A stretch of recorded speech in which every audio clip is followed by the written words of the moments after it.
അള്ളാഹുവിൻ്റെ ഹബീബിൻ്റെ മകൻ നിര്യാണം പ്രാപിച്ച ദിവസം, മരണപ്പെട്ട ദിവസം, വഫാത്തായ ദിവസം. 3 ആൺകുട്ടികളാണ് അള്ളാഹുവിൻ്റെ റസൂലിനുണ്ടായത്. ആ 3 ആൺകുട്ടികളും അധികം വൈകാതെ മരണപ്പെടുകയും ചെയ്തു. അതിൽപ്പെട്ട ഒരു കുട്ടിയാണ് ഇബ്രാഹിം. ആ കുട്ടി മരണപ്പെട്ടപ്പോൾ അള്ളാഹുവിൻ്റെ റസൂലിന് വലിയ സങ്കടമായി. ഇബ്രാഹിം എന്നൊക്കെ പറഞ്ഞ് വിലപിച്ചു. കുഞ്ഞു മോനെ ഇബ്രാഹിമേ, നിന്റെ നിര്യാണത്തിൽ ഞങ്ങളൊക്കെ വലിയ ദുഃഖിതരാണ്. അന്ന് മദീനയിൽ ഗ്രഹണം ബാധിച്ചു. ആ ദിവസം ക്രിസ്തബ്ദം 632 ജനുവരി 27 ക്രിസ്തബ്ദം 632 ജനുവരി 27. പക്ഷെ അതിന്റെ പ്രത്യേകത എന്താണെന്ന് ചോദിച്ചാൽ,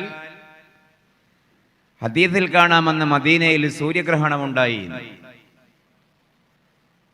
ചിലരൊക്കെ പറയാൻ തുടങ്ങി അത് അള്ളാഹിന്റെ റസൂലിന്റെ മകൻ മരണം പ്രാപിച്ചിട്ട് പ്രകൃതി അനുശോചിക്കുകയാണ്. അന്ന് ഗ്രഹണം ബാധിച്ചു എന്ന് ഹദീസിലൊക്കെയുണ്ട്. പക്ഷെ ഇന്ന് നമുക്കറിയാം, ശാസ്ത്ര സാങ്കേതിക സന്നാഹങ്ങളൊക്കെ വലിയ അതിശയകരമായ നിലയിൽ വികാസം പ്രാപിച്ച കാലമാണ്. ഇനി എന്നൊക്കെയാണ് സൂര്യഗ്രഹണം ഉണ്ടാവുക, ചന്ദ്രഗ്രഹണം ഉണ്ടാവുക എന്നൊക്കെ ഇന്നേ നമുക്ക് അതിൻ്റെ സൈറ്റുകളൊക്കെ നോക്കിയാൽ മനസ്സിലാക്കാൻ കഴിയും.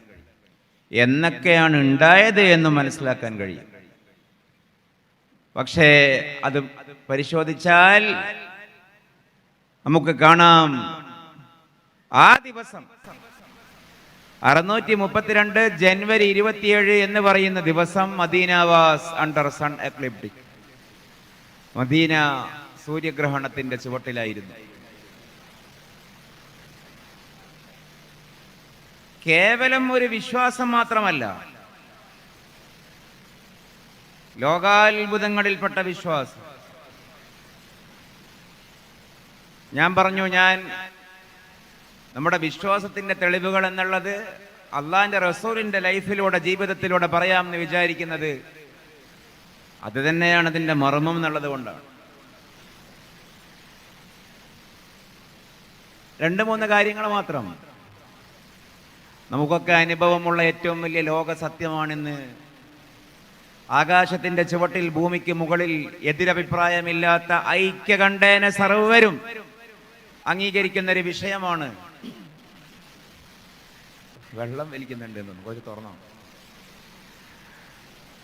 സമയത്തിന് ഏറ്റവും വലിയ വേഗതയാണ് എന്നുള്ളത് നമ്മളൊക്കെ ദിനേന പറയും.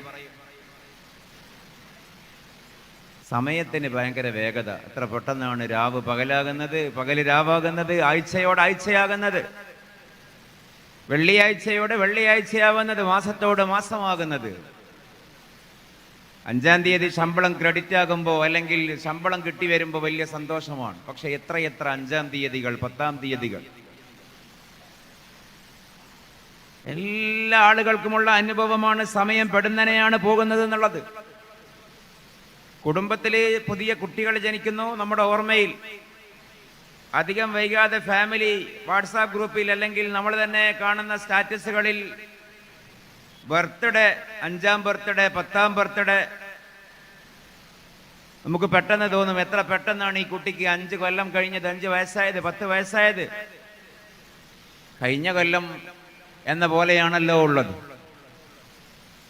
നമ്മൾ തന്നെ ആലോചിച്ച് നോക്കൂ, വയസ്സിങ്ങെത്തി, വളരെ ഇങ്ങെത്തിയിരിക്കുന്നു. എപ്പോഴാണിതൊക്കെ? 10 കൊല്ലവും 20 കൊല്ലവും 30 കൊല്ലവും ഒക്കെ പോകുന്നത് ഐസലിയുന്ന പോലെ, ഉപ്പടിയുന്ന പോലെ, ഫാനിന്റെ പങ്കായം കറങ്ങുന്ന പോലെയാണ് കാലം കഴിയുന്നത്. ഇത് ലോകത്തെ സർവരുടെയും അനുഭവമാണ്.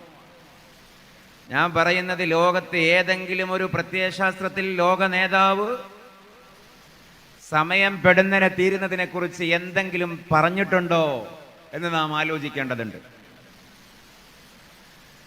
പറഞ്ഞിട്ടില്ല. ഞാനത് എൻ്റെ ഒരു അവകാശവാദം പറയുകയല്ല, ഞാൻ എൻ്റെ ഒരു ഫഖർ പറയുകയല്ല. ജോഗ്രഫിയിൽ ഞാൻ PhD ചെയ്യുന്നുണ്ട്. ഈ വിഷയത്തിൽ ശാസ്ത്രീയ ലോകത്ത് എന്തെങ്കിലും പ്രത്യേകം സ്റ്റഡീസ് ഉണ്ടോ? ഭൂമിയുടെ കറക്കത്തിന് വേഗത കൂടി എന്നൊക്കെ പറയുന്ന ചില പഠനങ്ങൾ വരുന്നുണ്ട്. പക്ഷെ അതൊന്നും ഇതിന് ന്യായമല്ല. കാരണം അവർ പറയുന്നത് ഒരു ആർക്ക് സെക്കൻഡിന്റെ വേഗത കൂടി എന്നൊക്കെയാണ്. ഒരു ആർക്ക് സെക്കൻഡ് എന്നൊക്കെ പറഞ്ഞാൽ ഒരു സെക്കൻഡിനെ ഒരുപാട് മുറിച്ചാൽ അതിൻ്റെ ഒരു കഷ്ണത്തിന്റെ പേരാണ്. അതുകൊണ്ടൊന്നും സമയം ഈ മാതിരി പോക്ക് പോവില്ല. കൂടുന്നു കൊല്ലങ്ങൾ മാസങ്ങളാഴ്ച, ഗടികൾ കണക്കിൻ നിന്നായുസിൻ തീർച്ച. തേടുന്നു അവകൾ നിന്നെ മൺവീട്ടിലേക്ക്, തഞ്ചം നീ നോക്കുന്നു പൊൻവീട്ടിലേക്ക്. അകക്കൺ തുറന്നൊന്നു നോക്കടാ മാടാ, ഉത്സാരമോർത്താൽ ഉറങ്ങാമോ കാടാ. മുഖക്കണ്ണടക്കുൽ തുറക്കട്ട മാടാ, പൂട്ടിട്ട പൊഞ്ചപ്പിൽ മുത്തുണ്ടു കാടാ. മലയാളത്തിന്റെ മഹാനായ കവി ശുജായി മൊയ്തു മുസ്ലിയാർ. അദ്ദേഹം ഇത് നേരത്തെ കണ്ടറിഞ്ഞു. കൊട്ട മുൻതുള്ളി പിഞ്ചോരക്കട്ട, പിന്നെ നീ കാട്ടം ചുമന്നോര് കൊട്ട. പെട്ടാലോ ചത്ത ചകമല്ലേ പൊട്ട, പറ നിന്നുടൽക്ക് മഹത്വം പൊട്ട.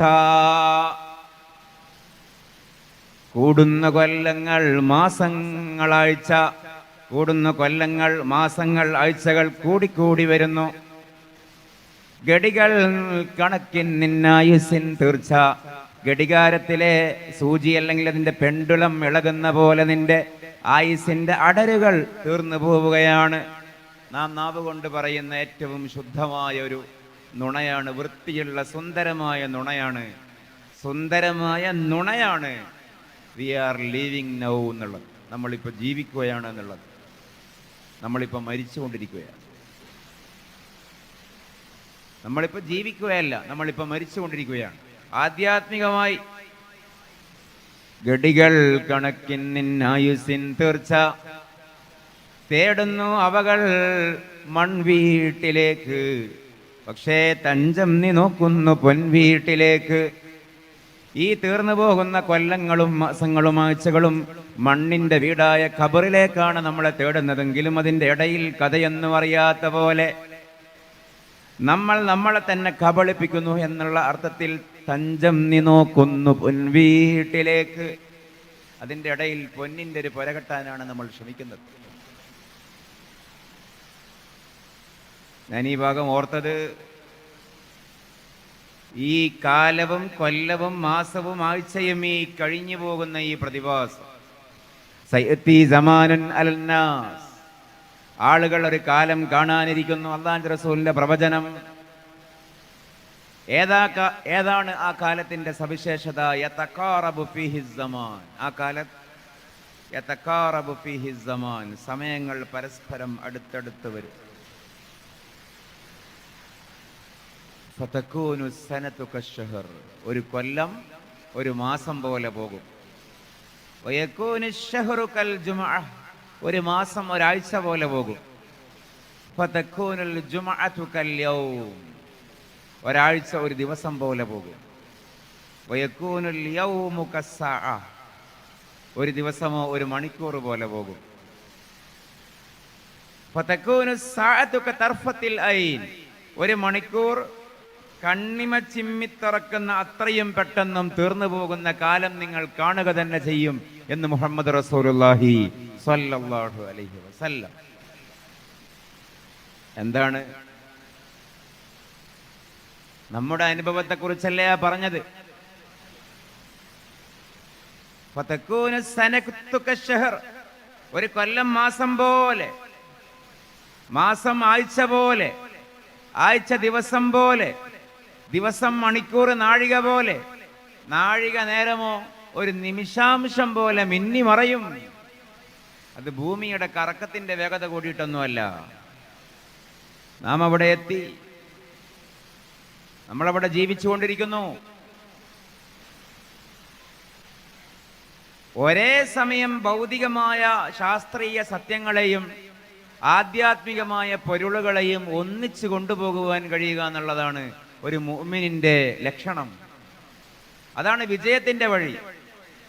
സയതി സമാനുൻ അലന്നാസി ഫതകൂനു സനതു കശ്ശഹർ വയകൂനു ശഹറു കൽ ജുമുഅ ഫതകൂനുൽ ജുമുഅതു കൽ യൗം വയകൂനുൽ യൗമു കസ്സാഅ ഫതകൂനു സ്സാഅതു കതർഫത്തിൽ ലൈൻ എന്ന് സാദിഖുൽ വഅദുൽ അമീനായ മുഹമ്മദ് റസൂലുള്ളാഹി. പുലർന്നില്ലേ. രണ്ടാമത്തെ ഹദീസ് നോക്ക്. എപ്പോഴാണ് അന്ത്യനാളുണ്ടാവുക എന്ന് അല്ലാഹുവിന്റെ റസൂലിനോട് മുഖറബുൽ അംലാഖ് ജിബ്രീൽ അലൈഹിസ്സലാം എപ്പോഴാണ് അന്ത്യനാൾ ചോദ്യമാണ്. അല്ലാഹുവിന്റെ റസൂലിന്റെ മറുപടി എന്താ? മൽ മസ്ഊലു അഅലമു മിനസ് സായിൽ. മൽ മസ്ഊലു അഅലമു മിനസ് സായിൽ. ചോദിക്കപ്പെട്ടയാൾ ചോദ്യകർത്താവിനേക്കാളും ഈ വിഷയത്തിൽ പണ്ഡിതനല്ല എന്ന് പറഞ്ഞാൽ പല വ്യാഖ്യാനം അതിനുണ്ട്. ഇത് നമുക്ക് രണ്ടുപേർക്കും പറയാൻ അർഹതപ്പെട്ട അവകാശപ്പെട്ട വിഷയമല്ലല്ലോ, നമ്മുടെ ഡിപ്പാർട്ട്മെന്റ് അല്ലല്ലോ എന്നർത്ഥം. അള്ളാഹുവിന്റെ അരികിലുള്ള കാര്യമല്ലേ, എപ്പോഴാണ് എന്നുള്ളത്. അപ്പൊ ജിബ്രീൽ അലൈഹിസ്സലാം പറഞ്ഞു, ഫഅഖ്ബിർനീ അൻ അമാറാതിഹാ. എപ്പോഴാണ് അന്ത്യനാൾ എന്ന് പറയുന്നില്ലെങ്കിൽ അതിന്റെ അടയാളങ്ങൾ പറഞ്ഞുതാ. എന്നാണെന്ന് പറയുന്നില്ലെങ്കിൽ ഏകദേശം ലക്ഷണം നോക്കി തീരുമാനിക്കാൻ കഴിയുന്ന വിധം അതിന്റെ ലക്ഷണങ്ങൾ പറഞ്ഞു തരീൻ. എന്തെന്തൊക്കെയാണ് കാഴ്ചകൾ ഉണ്ടാവുക, എങ്ങനെയൊക്കെയാണ് മാറ്റങ്ങൾ ഉണ്ടാവുക അന്ത്യനാൾ ആസന്നമാകുമ്പോൾ. അതാണ് ഈ പറയുന്നത് ഫഅഖ്ബിർനീ അൻ അമാറാതിഹാ. അതിന്റെ അടയാളങ്ങൾ പറഞ്ഞുതാ. അല്ലാഹുവിന്റെ റസൂല് പറയാൻ തുടങ്ങി ചില അടയാളങ്ങൾ. അൻതലിദൽ അമതു റബ്ബതഹാ, അൻതലിദൽ അമതു റബ്ബതഹാ വഅൻതറൽ ഹുഫാതൽ ലുറാതൽ ആലതരിയായ ശാതിയ തത്വാബലൂന ഫിൽ ബുന്യാൻ. എല്ലാ ഹദീസും സാമാര് അറിയുന്ന ആൾക്കാരാണ്, അറിയാത്തവർ മനപ്പാടാക്കണം. ഇതൊക്കെയാണ് നമ്മുടെ വിശ്വാസത്തിന്റെ തെളിവുകൾ. അന്ത്യനാളിന്റെ അടയാളങ്ങൾ ഏതൊക്കെയാണെന്നോ? അൻതലിദൽ അമതു റബ്ബതഹാ. അതിന്റെ വാക്കർത്ഥം എന്താണ്? അൻതലിദൽ അമതു റബ്ബതഹാ. അടിമസ്ത്രീ യജമാനനെ പ്രസവിക്കലാണ്. അടിമസ്ത്രീ യജമാനന് ജന്മം നൽകലാണ്. ദാസ്യ ഭൃത്യ യജമാനന് ജന്മം നൽകലാണ് ഒന്നാമത്തെ അടയാളം. വഅൻതറൽ ഹുഫാത. അറബ് സമൂഹത്തെ കുറിക്കുന്ന, അറബികളെ സംബന്ധിക്കുന്ന സംസാരമാണ്. വഅൻതറൽ ഹുഫാത. നഗ്നപാതുകന്മാരായ. അല്ലുറാത്ത എന്ന് പറഞ്ഞാൽ കാലിന് ചെരുപ്പ് പോലും ഇല്ലാത്ത അല്ലുറാത്ത. വിവസ്ത്രന്മാരായ, ഉടുതുണിക്ക് മറുതുണിയില്ലാത്ത. അൽ ആലത്ത. ദരിദ്ര കുചേലന്മാരായ. ദിവസം ഒരു നേരം മാത്രം അടുക്കളയിൽ അടുപ്പ് പുകഞ്ഞിരുന്ന അത്രയും ദാരിദ്ര്യത്തിന്റെ ഏറ്റവും വലിയ പരിവട്ടത്തിലും പരിക്ഷീണത്തിലും ജീവിച്ചിരുന്ന അറബികളെ കാണുകയാണ്. അറബികളെ കാണാൻ കഴിയും. മാത്രവുമല്ല റിയായശാസ്. ഇവിടെ ബെന്യാമീൻ അല്ല ആദ്യമായിട്ട് ആടുജീവിതം എന്നുള്ള പ്രയോഗം കൊണ്ടുവന്നത്.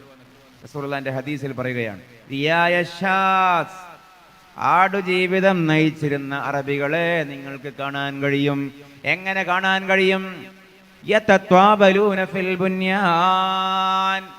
നീളമുള്ള കെട്ടിടം, ആകാശം മുട്ടിക്കുന്ന അമ്പരചുംബികളായ രമ്യഹർമ്മങ്ങൾ കെട്ടിപ്പൊക്കുന്നതിൽ അവർ മത്സരിക്കുന്നത് കാണാൻ കഴിയും. ഈ ഹദീസിന്റെ വൃത്തി എത്ര വലിയ വൃത്തിയാണ്! പഴയ ഉസ്താദന്മാര് അൻതലിദൽ അമതു റബ്ബതഹാ എന്നുള്ളതിന് പറഞ്ഞിരുന്ന ഉദാഹരണം എന്തൊക്കെയാന്ന് ഓർമ്മയുണ്ടോ? പഴയ ഉറുദി പറയാൻ വരുന്ന നല്ല നല്ല ഉസ്താദന്മാരില്ലേ, എന്നൊക്കെയല്ലേ എന്നെയൊക്കെ പോലെയുള്ള ഫാക്ടം പോസ്, രാസവളം, കെമിക്കൽ ഉസ്താദന്മാർ ഇറങ്ങിയത്. അന്നൊക്കെയുള്ളത് ഉള്ളുള്ള വലിയ ബലമുള്ള സ്വാലിഹീങ്ങളായ മുഖ്ലിസീങ്ങളായ ഉസ്താദന്മാരല്ലേ. അവർ പറഞ്ഞിരുന്ന ഉദാഹരണം എന്താ? കാര്യങ്ങളൊക്കെ അട്ടിമറിയലാണ്, ചിത്രങ്ങളൊക്കെ മാറുക. ഇതാ നമ്മൾ ഈ അതിമനോഹരമായ ഈ പന്തൽ വളരെ വളരെ എന്താ പറയുക, നയനാനന്ദകരമായ, കണ്ണെടുക്കാൻ തോന്നാത്ത വിധം അലങ്കരിച്ച് വെച്ച ഈ പന്തൽ, മനോഹരമായി ഡെക്കറേഷൻസ്. ഇവിടെയുള്ള ഈ ലൈറ്റൊക്കെ നോക്കി താഴോട്ടാണ് തൂങ്ങിയത്. അവരെന്ന് പറഞ്ഞിരുന്ന ഉദാഹരണമാണ്. വിളക്കൊക്കെ ഇന്ന് താഴോട്ടാണ്, ബൾബുകൾ. പക്ഷേ മുമ്പൊക്കെ വിളക്ക് മുകളിലോട്ടാണ്. പാട്ട വിളക്കിലും മണ്ണെണ്ണ വിളക്കിലും ഒക്കെ വിളക്ക് കത്തിച്ച കാലത്ത് വിളക്ക് മുകളിലോട്ടാണ്. ഇന്ന് കാര്യങ്ങളത് കിഴക്കാൻ തൂക്കായി, താഴോട്ടായി. പിന്നെ ഒരു ഉദാഹരണം പറയാറുണ്ടായിരുന്നത്, അന്നൊക്കെ ഈ കല്ലിൻ്റെ അമ്മിയായിരുന്നു. കല്ലിൻ്റെ അമ്മിയാവുമ്പോൾ അമ്മി അവിടെ തന്നെ നിന്ന് അമ്മിക്കുട്ടി ഇങ്ങനെ ആടും. അമ്മി അവിടെ തന്നെ, അമ്മിക്കുട്ടി ഇങ്ങനെ ആടും അങ്ങോട്ടും ഇങ്ങോട്ടും അടുക്കളയിൽ നിന്ന് ഉമ്മാമയൊക്കെ അരക്കുമ്പോൾ. പിന്നെ വലിയ ഡെവലപ്മെൻ്റൊക്കെ ആയി ഗ്രൈൻഡർ വന്നപ്പോഴോ നേരെ ഓപ്പോസിറ്റായി. അമ്മിക്കുട്ടി വലിയ ആളായി അവിടെ തന്നെ നിൽക്കാൻ തുടങ്ങി. അമ്മി ഇങ്ങനെ കറങ്ങണം. അവസ്ഥ മാറി. കാര്യങ്ങളൊക്കെ നേരെ ഓപ്പോസിറ്റ് ആകും എന്നാണ് പറയുന്നത്. അതിൻ്റെ ഒരു വാചികമായ ഹക്കീക്കിയായ മാനയുണ്ട്. അത് നമ്മളിപ്പോൾ ചർച്ച ചെയ്യണ്ട. അടിമപ്പെണ്ണ് ഉടമാനെ പ്രസവിക്കും അന്ത്യനാളാകുമ്പോൾ. അതിൻ്റെ ഇടയിൽ അത് സംഭവിക്കും. ഇസ്ലാം അങ്ങനെ ഒരു സിസ്റ്റം കൊണ്ടുവന്നു. അതിൻ്റെ ഒരു യഥാർത്ഥത്തിലുള്ള ഒരു ആക്ച്വൽ എന്താ പറയുക, ഹക്കീക്കിയായ ഒരു സെൻസ് അതിനുണ്ട്. ഒരു സ്വതന്ത്രൻ അടിമ സ്ത്രീയെ വിവാഹം ചെയ്തിട്ട് ആ അടിമ സ്ത്രീ ഗർഭിണിയായാൽ എന്നിട്ട് പ്രസവിച്ചാൽ ആ അടിമ സ്ത്രീക്ക് ഉമ്മ വലത് എന്ന് പറയും. ആ കുട്ടി സ്വതന്ത്രനായി, യജമാനൻ മരിക്കലോടുകൂടെ ആ മാതാവും സ്വതന്ത്രയായി. അങ്ങനെ ഒരു സിസ്റ്റം ഇസ്ലാം കൊണ്ടുവന്നു. പക്ഷെ അതിൻ്റെ ഒരു ആലങ്കാരികമായ അർത്ഥം എന്താ? പണ്ടൊക്കെ മാതാപിതാക്കളെ മക്കളാണ് പേടിച്ചത്. ഇന്ന് മക്കളെ മാതാപിതാക്കൾക്ക് പേടിയാണ്. അതാണ് അതിൻ്റെ ഉദ്ദേശം. ഒരു ഉദ്ദേശം. മോൻക്ക് ഇഷ്ടാകൂല എന്ന് കരുതി ഉപ്പ മിണ്ടാണ്ടിക്കുക. മോള് മുഖം കറുപ്പിച്ചാലോ എന്ന് പേടിച്ച് ഉമ്മ മിണ്ടാതിരിക്കുക. ചെറിയ ആളുകൾക്ക് ഇഷ്ടമില്ലാതാവോ എന്ന് കരുതി പറയേണ്ടത് കമ്മിറ്റിക്കാർ പറയാതിരിക്കുക.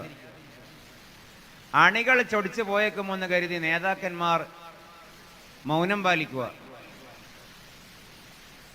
ഇതൊക്കെയല്ലേ നമ്മുടെ കാലത്തിന്റെ പൊതുവായ വിശേഷം. എവിടെയും, ഇവിടെ നല്ല എവിടെയും, ഏത് കാട്ടിലും ഏത് നാട്ടിലും അങ്ങനെയാണ്. കിഴുക്കാൻ തൂക്കായി. മക്കളെ പേടിക്കുന്ന ഉമ്മയും ഉപ്പയുമാണ്. മക്കളെ പേടിക്കുന്ന അമ്മയും അച്ഛനുമാണ്. അമ്മയും അച്ഛനും ഉണ്ടാക്കിയ സ്വത്ത് മക്കൾ അടിച്ചു മാറ്റി അമ്മാനെയും അച്ഛനെയും വൃദ്ധസദനത്തിലാക്കുമ്പോഴാണ് ഈ ഹദീസിന്റെ വ്യാഖ്യാനം വരുന്നത്. അൻതലിദൽ അമതു റബ്ബതഹ. കേരളത്തിന്റെ ഇങ്ങേയറ്റം മുതൽ അങ്ങേയറ്റം വരെ ഏറ്റവും വൈഡ് സ്പ്രെഡിങ് ആയിട്ടുള്ള കാര്യം ഏതാണെന്ന് വെച്ചിട്ടുണ്ടെങ്കിൽ, ഒന്ന് ഹോസ്പിറ്റൽ വ്യവസായവും മറ്റൊന്ന് ഡേ കെയർ അഡൾട്ട് ഹോം സെന്ററുകളുമാണ്. പ്രായമായവരെ കൊണ്ടുപോയി തള്ളുന്ന കേന്ദ്രങ്ങളാണ്. അനുഭവിക്കേണ്ടവർ പുറത്ത്, കാത്തിരിക്കേണ്ടവർ അകത്ത്. എന്തിനേറെ സമയത്തിന്റെ സിസ്റ്റത്തിൽ പോലും നമ്മൾ മാറ്റം വരുത്തി. സമയത്തിന്റെ സിസ്റ്റത്തിൽ പോലും. ഇങ്ങോട്ട് തെക്കോട്ട് അത് എത്രത്തോളം ഉണ്ടായി എന്നറിയില്ല. വടക്കോട്ടൊക്കെയുള്ള രീതി എന്ന് പറയുന്നത് രാത്രി ഉറങ്ങാതിരിക്കുകയും പകൽ ഉറങ്ങുകയും ചെയ്യുന്ന ഒരു കൾച്ചർ ലോകത്തെ എല്ലാ സമൂഹങ്ങളെയും, വികസനമെത്തിയ എല്ലാ സമൂഹങ്ങളെയും ബാധിക്കാൻ തുടങ്ങി. നൈറ്റ് ലൈഫ് എന്നാണ് പേര്. ഹോട്ടലൊക്കെ തുറക്കുന്നത് രാത്രിയാണ്. ഷോപ്പൊക്കെ തുറക്കുന്നത് ഉച്ച മുതലാണ്. രാവിലെ സബഹി മുതൽ ഒരു 10-12 മണി വരെ എല്ലാ ഷോപ്പും ക്ലോസാണ്, എല്ലാ ഹോട്ടലും ക്ലോസാണ്. വൈകുന്നേരം ഒരു 4 മണിയാകുമ്പോൾ, ഉച്ചക്ക് 2 മണിയാകുമ്പോൾ, 5 മണിയാകുമ്പോൾ തുറക്കാൻ തുടങ്ങും. പൊലച്ചക്കത്തെ 4 മണി വരെ, പൊലച്ചക്കത്തെ 5 മണി വരെ, പൊലച്ചക്കത്തെ 2 മണി വരെ. ഉറങ്ങാൻ പറഞ്ഞ നേരം ഉണരുകയും ഉണരാൻ പറഞ്ഞ നേരം ഉറങ്ങുകയും ചെയ്യുന്ന സിസ്റ്റം എമ്മും ബി എമ്മും മാറിപ്പോയി. അള്ളാഹു പറഞ്ഞത് എന്താ? വജഅൽന നഹാറ മആശ. പകലിലാണ് ജീവിതം തേടി പോകേണ്ടതെന്നാണ്. വജഅൽന ലൈല ലിബാസ എന്നാണ്. ഭാര്യയും ഭർത്താവും ഇണയും തുണയും പരസ്പരം വസ്ത്രമായി ഉറങ്ങേണ്ട സമയം രാത്രിയാണ് എന്നാണ്. വജഅൽന നൗമക്കും സുബാത. ഉറക്കത്തെ നമ്മളൊരു റിഫ്രഷ്മെന്റ് ആക്കി. രാത്രി ഉറങ്ങാതെ പകൽ എത്ര കടമ്പൂടിയാലും രാത്രി ഉറക്കത്തിന്റെ സ്ഥാനത്ത് എത്തില്ല. പകൽ ഉറങ്ങിയാൽ ആ ഉറങ്ങിയതിന്റെ കൂടി ക്ഷണം വരുന്നേ ഉള്ളൂ. അള്ളാഹു പ്രകൃതിയിലുണ്ടാക്കിയൊരു ബാലൻസ് ഉണ്ട്, താളമുണ്ട്. ആ താളം അടിമുടി ലംഘിച്ച് മുറിച്ച് പൊളിച്ചിട്ടാണ് പിന്നെ നമ്മൾ അള്ളാഹിനോട് എന്ത് ചോദിക്കുന്നത്? കുറെ ആളുകൾക്കുള്ളൊരു പരാതിയാണ്, ദ്വാരന്നിട്ട് ഉത്തരം കിട്ടുന്നില്ല. എന്താണ്? അള്ളാഹു ഉണ്ടാക്കിയ സിസ്റ്റം മുഴുവനും അടിച്ച് പൊളിച്ച് 4 കഷ്ണാക്കി പീസാക്കി വലിച്ചെറിഞ്ഞു. എന്നിട്ട് അള്ളാഹിനോട് പറയാണ്, റബ്ബന ആതിന ഫിദ്ദുനിയ ഹസന വഫിൽ ആഖിറതി ഹസന വഖിനാ അദാബന്നാർ. ഇവിടെ ദുനിയാവിന്റെ ഹസനയെ നമ്മൾ തന്നെയാണ് 4 കഷ്ണാക്കിയത്. ടറഫൊക്കെ ഓപ്പൺ ആക്കുന്നപ്പോ രാത്രി 10 മണിക്ക് 12 മണിക്ക്. ടൂർണമെന്റ് ലോകകപ്പ് എപ്പോഴേ? അർദ്ധരാത്രികളിൽ. നമ്മൾ ഉറങ്ങുന്നപ്പോ 12 മണി 1 മണിക്ക്. ലാസ്റ്റ് സീനപ്പോ 1 മണിക്ക്. 1 മണി വരെ എന്താ വാട്സാപ്പിൽ പണി? സമുദായത്തെ ഉണ്ടാക്കൽ. ദീനുൽ ഇസ്ലാമിന് വേണ്ടി പടപൊരുതലാണ്. 1 മണി വരെ 2 മണി വരെ. എന്നിട്ട് സബഹി കള്ളാഹായിട്ട് പിന്നെയും വന്നിട്ട് നമ്മൾ അള്ളാഹിനോട് പറയുന്നതാണ് റബ്ബന ആതിനാ ഫിദ്ദുനിയ ഹസന. അള്ളാഹു എവിടെ ഉത്തരം തരാനാ? ഞാൻ നേരത്തെ പറഞ്ഞു, വലിയ വലിയ പണ്ഡിതന്മാർ ഇശാ കഴിഞ്ഞാൽ ഒറ്റ ഉറക്കം. മഗ്രിബ് കഴിഞ്ഞാൽ പിന്നെ ദുനിയാവിൻ്റെ വർത്താനമില്ല. മഗ്രിബിൻ്റെ നേരത്തെ തന്നെ രാത്രി ഭക്ഷണം കഴിച്ചു, ഇശാ കഴിഞ്ഞാൽ ഉറങ്ങും. അവർ എഴുന്നേൽക്കും. എപ്പോന്നറിയോ? എഴുന്നേൽക്കുന്ന സമയം സ്വബഹിയുടെ തൊട്ട് മുമ്പാണ്.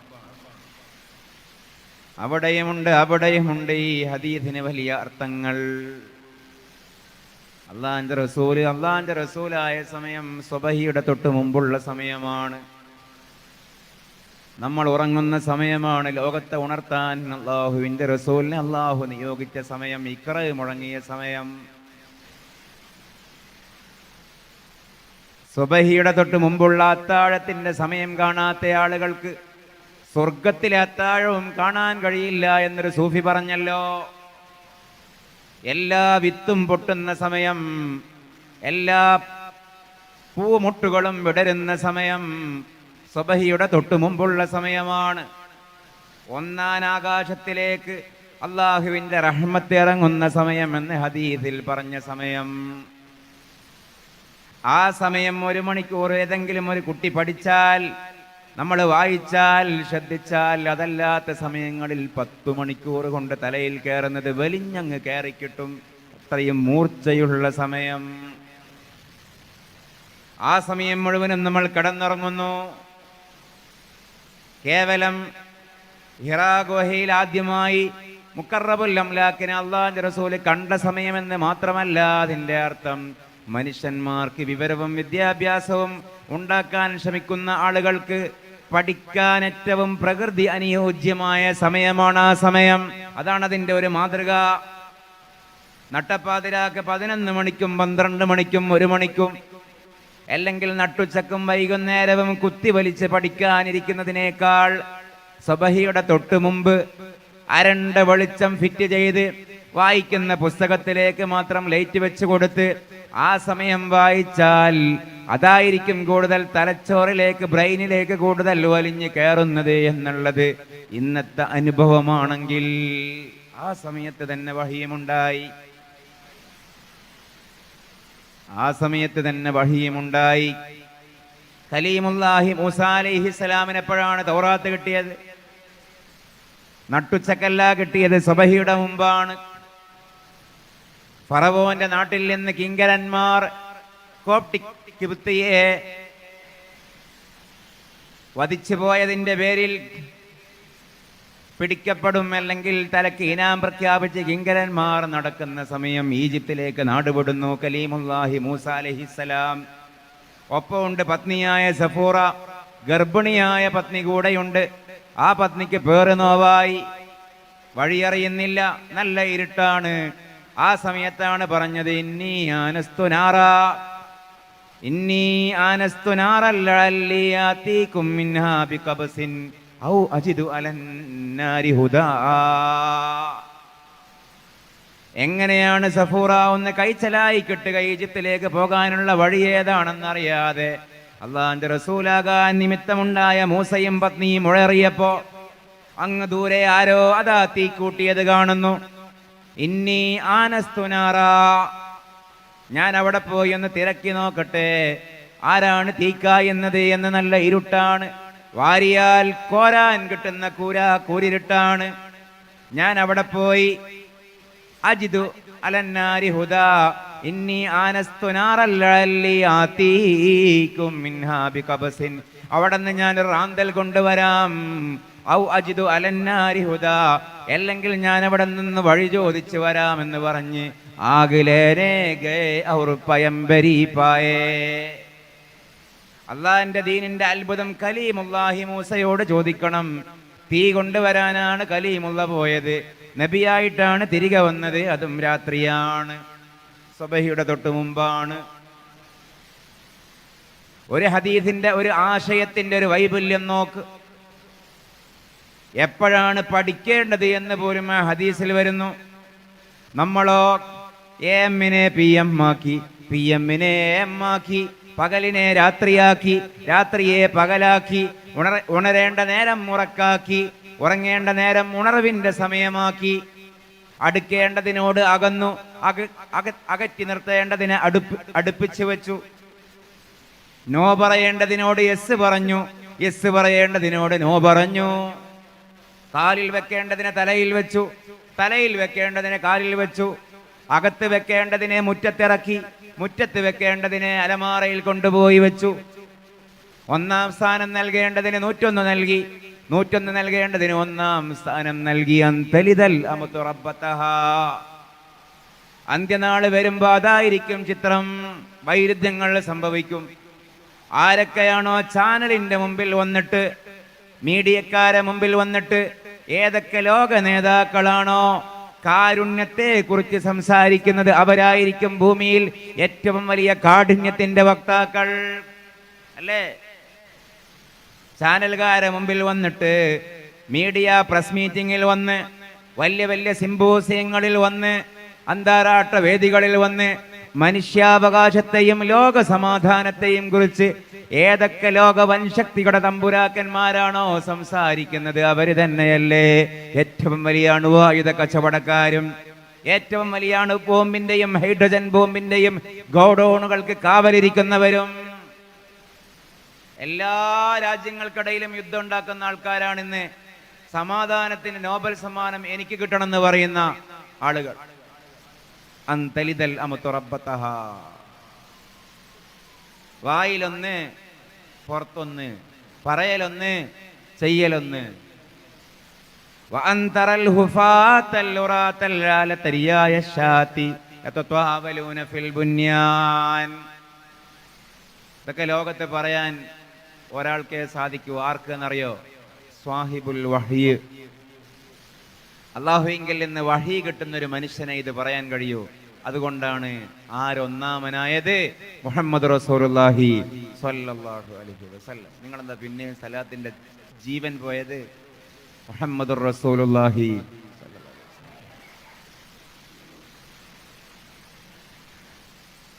ചിലത് നമ്മൾ ആലോചിക്കാഞ്ഞിട്ടാണ്. ഈ സൂപ്പിന്റെ എന്താ ഒരു ചൊല്ലില്ലേ, സൂപ്പിന്റെ ടേസ്റ്റ്. പൊതുവെ ഞാനിങ്ങനെ ഒരു ക്ലാസ് എടുത്ത് ഇങ്ങനെ ഒരു ഇൻഡോർ പരിപാടിക്കാണ് ഞാൻ പോകാറുള്ളത്. ഞാൻ ഒറ്റയ്ക്ക് ഇങ്ങനെ പറയലില്ല, എൻ്റെ കൂടെ ഇങ്ങനെ കൊണ്ടുപോകാൻ ശ്രമിക്കലുണ്ട്. നിങ്ങളും കൂടിയും വരണം എൻ്റെ ഒപ്പം. മറ്റേതൊരു റേഡിയോ പ്രസംഗമാവും. പിന്നെ എൻ്റെ പ്രസംഗത്തിനെ വിലയിരുത്തി ഇവിടെ ഇരിക്കുന്നില്ല നിങ്ങൾക്ക് അത്ര നേരം പോയിന്നേ ഉള്ളൂ. എനിക്കേതായാലും 11:02 ബസ്. എനിക്ക് ഇവിടുന്ന് പറയുന്നതുകൊണ്ട് ഒരു നഷ്ടമില്ല. നിങ്ങളുടെ നേരങ്ങ് പോയിക്കട്ടെ. അപ്പം അതുകൊണ്ട് മജ്ലിസുൽ ഇൽമാണ്, അള്ളാഹുവിനെയും റസൂലിനെയും ഓർക്കുന്ന സദസ്സാണ്, മരിച്ചു പോവേണ്ട ആയുസ്സാണ്. ഖബർ കടക്കുമ്പം വെളിച്ചമാകാൻ നിമിത്താകണം എന്നുള്ള നീയത്തോടെ ഇരുന്നാൽ ഇതൊരു 1 കോടി ഉറുപ്പികൾക്കും കിട്ടാത്തൊരു മുതലാകും. അള്ളാഹു അങ്ങനെ ആക്കി തരട്ടെ. അതാണ് ഇപ്പം ഞാൻ പറഞ്ഞെന്താ അറിയോ? സൂപ്പിന്റെ രുചി സ്പൂണിനറിയില്ല എന്ന് പറയും. പായസത്തിന്റെ മധുരം പാത്രത്തിനറിയില്ല എന്ന് പറയും. അതേപോലെ ഒരു സംഗതിയാണ് നമ്മുടെ വിശ്വാസത്തിന്റെ ഒരു പ്രസക്തി, അതിൻ്റെ ഒരു സത്യത, അതിൻ്റെ ഒരു തെളിച്ചം, അതിൻ്റെ ഒരു വ്യക്തത, അതിൻ്റെ ഒരു ആധികാരികത നമുക്കറിയില്ല. റസൂലുള്ളാഹിന്റെ ഒരു വാല്യൂ നമുക്കറിയില്ല. ഇതൊരു കഷ്ടമാണ്. ഞാൻ ദീർഘിപ്പിച്ച് പറയല്ല. ഈ ഹദീസിൻ്റെ ഒരു സാക്ഷാത്കാരം മനസ്സിലാക്കാൻ ഇത്ര നോക്കിയാൽ മതി. നമ്മുടെ മൊബൈൽ ഫോണിൽ 1950 ദുബൈ അടിച്ചു നോക്കിയാൽ മതി. ഞാൻ ഈ പറയുന്നത് മനസ്സിലാവും. 2000 ദുബൈ അടിച്ചു നോക്കിയാൽ മതി. ഞാൻ ഈ ദുബൈ എന്ന് പറയുന്നത് ഞാൻ ദുബൈൻ്റെ ആളായിട്ടല്ല. GCCയിലെ ഏറ്റവും വലിയ സിറ്റി ദുബൈ ആണല്ലോ. 2025 കൊച്ചിക്ക് തികയില്ല 2000-ലെ ദുബൈ. നിങ്ങൾ എൻ്റെ മുഖത്തിങ്ങനെ നോക്കണ്ട, ഡൗട്ടുണ്ടേ നോക്ക്.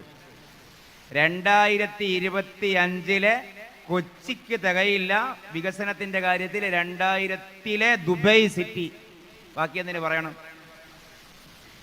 ബുർജ് ഖലീഫൊക്കെ ഇങ്ങനെ വരുന്നേ ഉള്ളൂ, അതിൻ്റെ ഫൗണ്ടേഷനൊക്കെ ഇങ്ങനെ ആയി വരുന്നേ ഉള്ളൂ.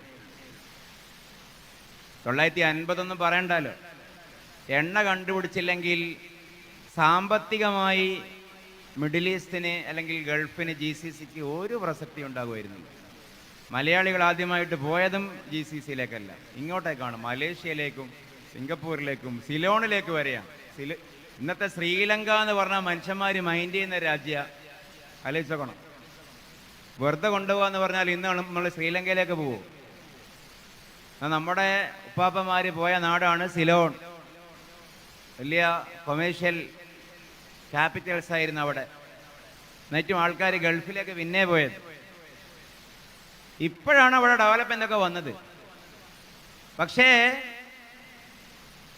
ഇത് 2000-ൽ പോലും അവിടെ അത്രയും അവികസിതമാണെങ്കിൽ, ഇപ്പൊ 2025-ൽ ഗൾഫിൽ പോകാത്ത ആൾക്കാർ വിചാരിക്കും ഗൾഫ് എന്ന് പറഞ്ഞാൽ മുഴുവനും ഈ പറഞ്ഞ പോലെ എലാസ്റ്റിക്കും ഫൈബറും പൊന്നും പവിഴവും തന്നെയാണ്. 2025-ലും തിരുവനന്തപുരം ജില്ലയുടെ വികസനം എത്താത്ത ഒട്ടനേകം റിമോട്ട് ഏരിയകൾ ഈ പറയുന്ന ഏറ്റവും വികസനമെത്തി എന്ന് പറയുന്ന GCCയിലെ UAE-ൽ പോലും ഉണ്ടാവും. ബാക്കി സൗദിയും ഒക്കെ ഒഴിവാക്കി എന്ന് പറയണ്ട. അതാണ് അവിടെയുള്ള കഥ.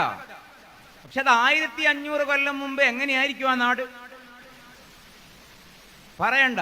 ആ നാടാണ് റസൂൽ അടയാളപ്പെടുന്നത്. അന്തറൽ ഹുഫാത്ത, ചെരുപ്പില്ലാത്ത ഒരു ചെരുപ്പ്. വിശേഷ സന്ദർഭത്തിൽ മാത്രമേ അറബികളെന്ന് ചെരുപ്പ് ധരിക്കുള്ളൂ, സാധനം ഇല്ല. നമ്മളും അങ്ങനെ തന്നെ.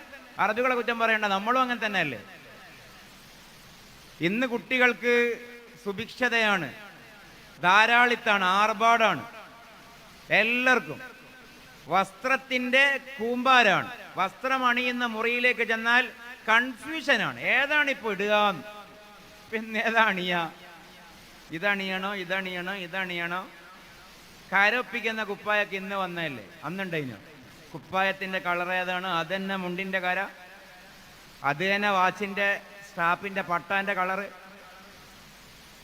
ഏതാണ്? ചുരിദാറിന്റെ ഡിസൈൻ അത് തന്നെ ചെരുപ്പിന്, അത് തന്നെ വളക്ക്, അതന്നെ മാലക്ക്, അതന്നെ അന്നന്ന് ഉപയോഗിക്കുന്ന ഫോണിന്റെ കേസ്. ഇതൊക്കെ ഇന്നുണ്ടായല്ലേ?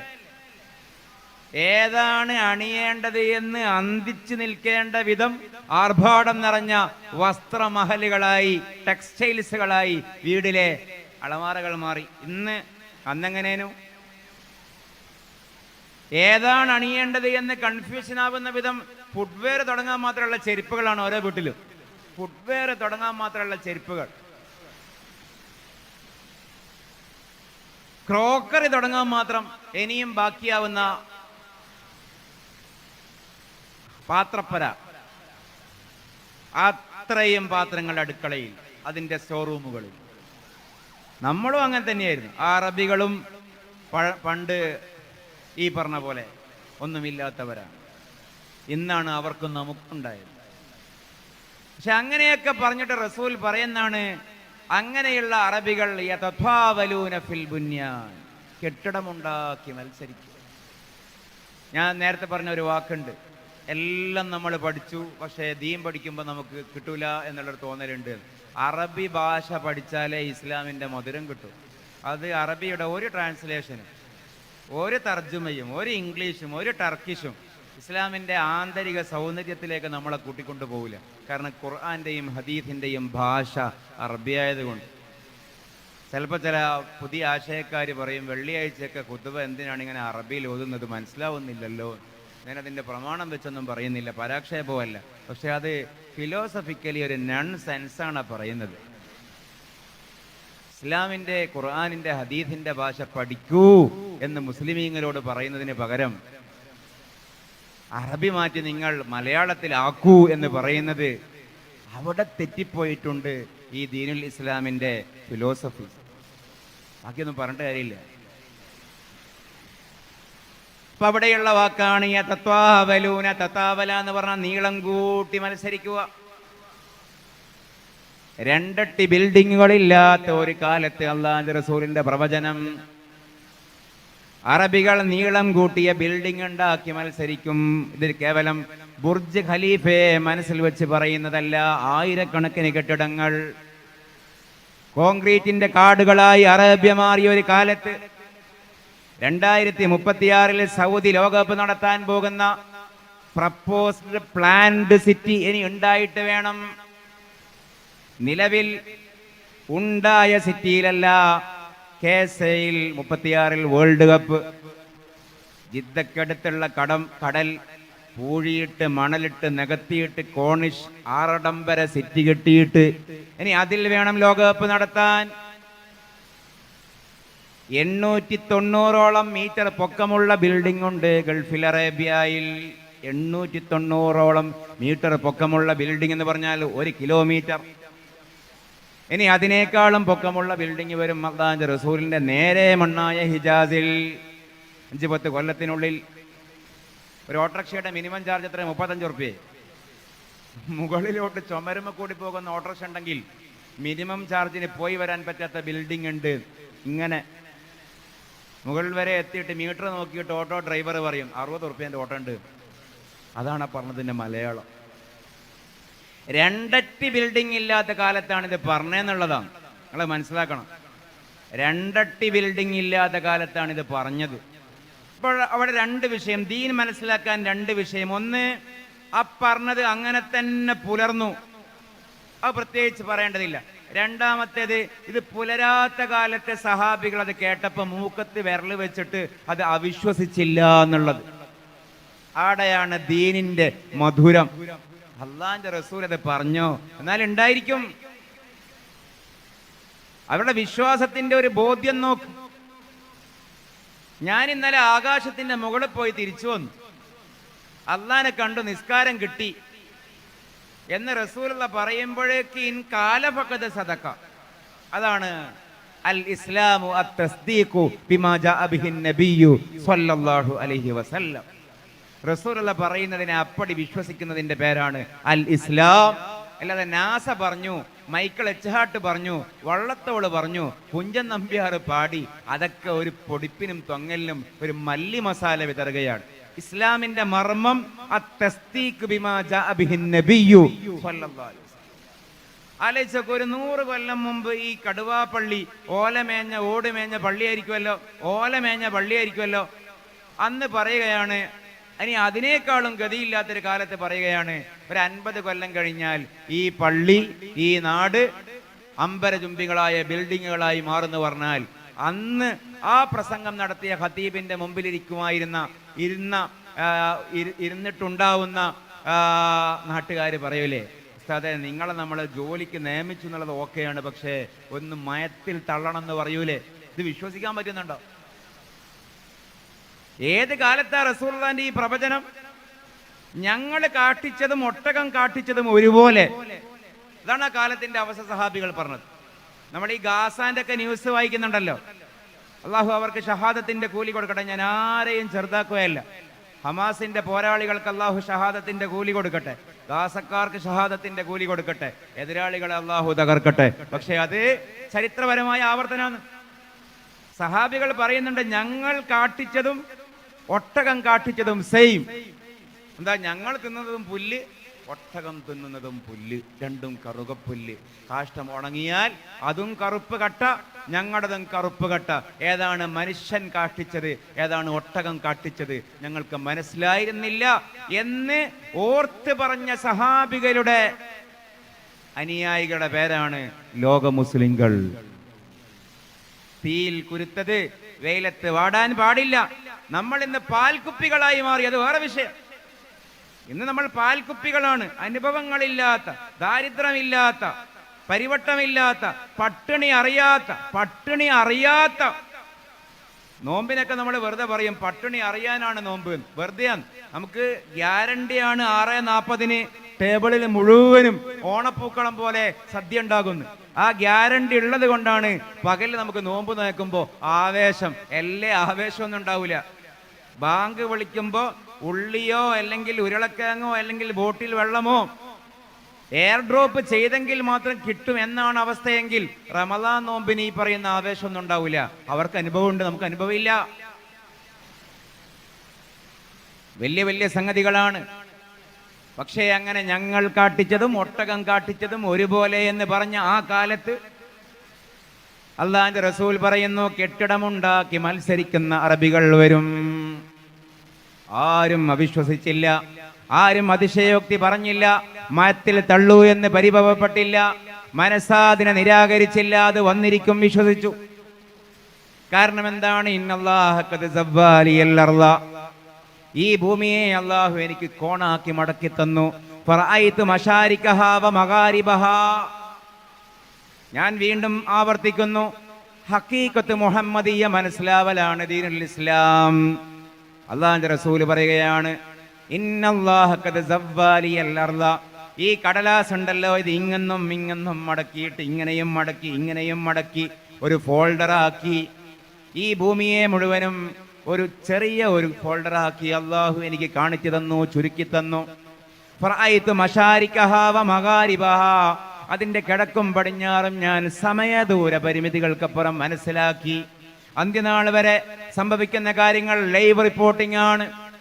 ആ ലൈവ് റിപ്പോർട്ടിങ്ങിന്റെ ഭാഗമാണ് ഈ പറയുന്ന കാര്യവും. അറബികൾ കെട്ടിടമുണ്ടാക്കി മത്സരിക്കും. ഞാൻ അറബികളുടെ കുഴപ്പമോ ദോഷമോ പറഞ്ഞതല്ല, ഒരു പുലർന്ന പ്രവചനം പറഞ്ഞതാണ്. ഈത്തപ്പനയുടെ ഓല മേൽക്കൂരയാക്കുകയും ഈത്തപ്പനയുടെ തണ്ട് തൂണാക്കുകയും ചെയ്ത, മഴ പെയ്താൽ ചോർന്നലിക്കുമെന്ന് സഹാബികൾ രേഖപ്പെടുത്തിയ പള്ളിയെക്കുറിച്ചും അതേ പ്രവചനം. ദജ്ജാൽ ചോദിക്കും, ആ പള്ളിയെക്കുറിച്ച് ലിമനിൽ കസറുൽ അബിയദു ഹാദാ, ഷോട്ടാക്കുന്നു, ഓടിപ്പോകുന്നു. നൂറുകണക്കിന് ഹദീസുകൾ. മദീനയിലെ മസ്ജിദിനെ നോക്കിയിട്ട് അവസാന കാലം ദജ്ജാൽ വരുമ്പോൾ ദജ്ജാൽ ചോദിക്കും, ആരുടേതാണ് ഈ വെള്ളക്കൊട്ടാരം, ഈ വൈറ്റ് പാലസ്? അത് പറഞ്ഞ കാലം. അത് ഞാൻ നേരത്തെ പറഞ്ഞ ഉദാഹരണം വെച്ച് ആലോചിച്ച് നോക്കൂ. ഒരു ചെറിയ പള്ളി, ഒരു കൂടാരം. എന്നിട്ട് റസൂൽ പറയുന്നതാണ്, ഈ കൂടാരം നോക്കിയിട്ട് കുറെ കാലം കഴിഞ്ഞാൽ ദജ്ജാൽ ചോദിക്കും, ആരതാണ് ഈ കൊട്ടാരം? ഖസ്റുൽ അബിയൽ എന്നുള്ള ഒരു വാക്കിന്റെ ആശയം തന്നെ സഹാബികൾക്ക് എങ്ങനെ മനസ്സിലാവും? അവർ ഈ വെള്ളക്കൊട്ടാരമൊക്കെ കണ്ടിട്ടുണ്ടോ? കേട്ടിട്ടുണ്ടാകും. ഖുറാനിലൊക്കെ ഉണ്ടല്ലോ ബൽക്കീസിന്റെ കൊട്ടാരം. അന്നുണ്ട്, ലോക വൻശക്തിയൊക്കെ അന്നുണ്ട്. റോമൻ സാമ്രാജ്യമുണ്ട്, ബൈസന്റൈൻ ഉണ്ട്, സസാനിയൻ ഉണ്ട്, ആഫ്രിക്കയിൽ നേഗസ് ഉണ്ട്, യമനില് ഈ പറയുന്ന രാജവംശങ്ങളുണ്ട്. പക്ഷെ അവരെ നാട്ടിൽ കൊട്ടാരമൊന്നുമില്ല. പക്ഷെ 1500 കൊല്ലം കഴിഞ്ഞപ്പോ ഭൂമിയിലെ ഇന്ന് അമേരിക്കയിലെ പാർലമെന്റ് ആണല്ലോ വൈറ്റ് ഹൗസ്, അതിനേക്കാളും മനോഹരമായ വൈറ്റ് ഹൗസ് ആണ് മദീനയിലെ വൈറ്റ് പാലസ്. മദീനയിൽ നമ്മൾ പോവേണ്ടത് വൈറ്റ് പാലസ് കാണാനൊന്നുമല്ല, അത് വേറെ വിഷയം. മാർബിൾ മല കാണാനോ, സ്വയം പെരിയുന്ന കൊട കാണാനോ, തണുപ്പ് കിട്ടുന്ന ഫ്ലോറിൽ നിൽക്കാനോ ഒന്നുമല്ല, അത് വേറെ വിഷയം. പക്ഷേ മദീനയിലെ മസ്ജിദ് നബവി എന്താണെന്നൊരു വൈറ്റ് പാലസ്